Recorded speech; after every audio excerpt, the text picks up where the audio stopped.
Imagine you're riding in a self-driving car. Suddenly, the brakes fail. The AI has one impossible choice: crash into 5 pedestrians or swerve and kill you instead. Who should it save?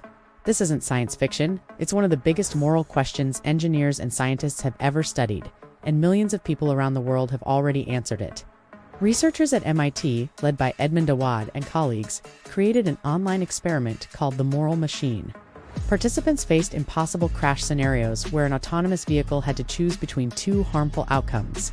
More than 39 million decisions were collected from people in 233 countries and territories, making it one of the largest studies ever conducted on human morality. Every choice forced people to answer difficult questions. Should the car save more lives? Should it protect its passengers? Should it spare children instead of adults? Or should everyone be treated equally?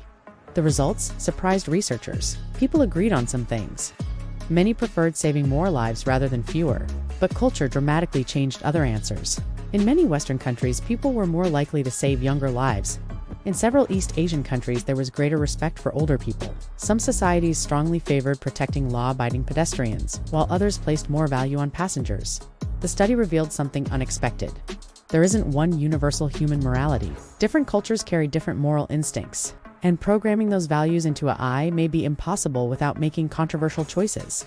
Every autonomous vehicle, medical AI, military robot, and decision-making algorithm may eventually face questions like these. The problem isn't whether machines can make moral decisions. The problem is whose morality they'll follow. As philosopher Nick Bostrom argues in Superintelligence, building powerful AI isn't only a technical challenge.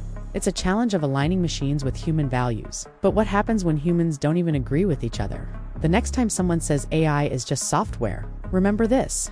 Sometimes, software has to make choices that humans themselves can't agree on.